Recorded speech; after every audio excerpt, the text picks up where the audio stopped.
late there in the fourth, you had those buckets where I think it was Kevin to Alperin to Amen, and then I think it was Kevin to Alperin to Jabari on those kind of backdoor lobs. Is that just an example of the gravity Kevin has that maybe this team didn't have last year?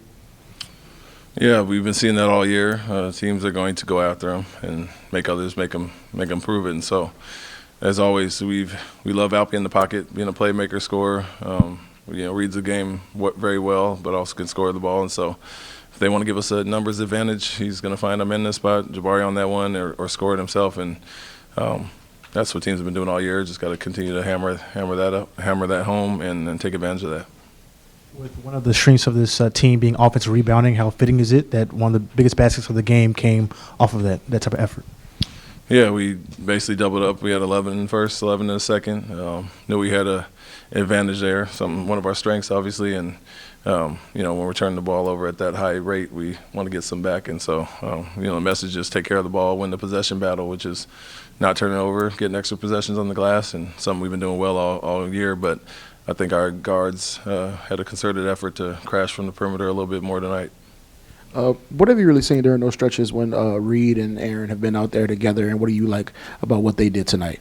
Yeah, it was great. They injected some juice into the game, pace and aggressiveness, and just the speed that we need to play with. I felt like we were playing in mud a little bit, first half specifically, but playing at their pace, and we want to get stops, get up and down, and try to run this team. And when they did that in that 3-4 minutes span there, went to 9 pretty quickly. So just gave them kudos in there for what they did to change the tempo and pace of the game tonight. But they were both great, just on both sides of the ball.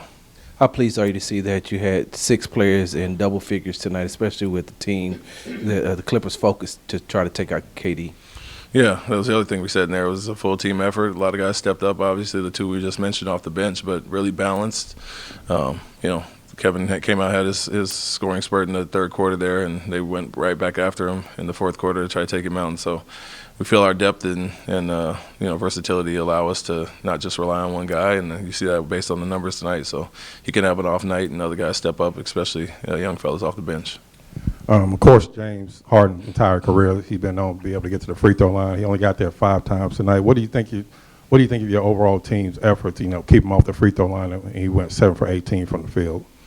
Yeah, I think we did okay. I think we had a few reach downs. When we were in good position, Reed had one there, and then the late foul by Jabari. That's 3 of those 5 right there. But in general, it's plan to be disciplined and averages 9 a game, and it's a big part of them getting rest, him getting to the line, getting in the rhythm. And so, we focused on that, definitely a point of emphasis, and guys have known, they've been around and guarding him enough now. So decent for the most part. We don't like to foul 3-point shooters. He's leading the league in that category, and he got 1 there. But overall, I think guys did a solid job. Reed is starting to show some pretty audacious skip passes, it seems like, either hand, stuff like that. Does that seem to be part of his development as a point guard, being able to see the whole kind of breadth of the floor? Yeah, and that's what it's going to take. It's just about mixing it in, scoring, and making the plays for himself or others. And, he's with the defensive stepping up on him, like they are now with him knocking down shots. I think being able to read the pocket or the skip pass is big. He made some really nice passes, and that's just his next step in evolution is creating that space. But I think the fact that he's scoring the ball so well is attracting that much more attention on him.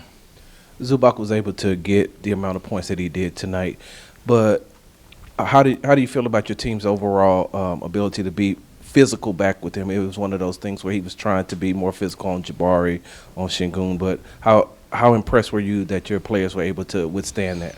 Yeah, I did a decent job. He's a big body down there, and we're switching matchups to, put Alpy on Dunn, and so Jabari has his hands full. And as far as that, they go to him quite a bit. I think he's the second most post-up touches in the league this year behind Jokic, and so we knew he was going to get his touches, and that's something we're willing to live with is him and keep it out of the other two guys' hands. So we'll trade it off, those contested 2s inside and make him prove it. But, yeah, he had a really good game and kind of brought them life at times when they were down. Thank you.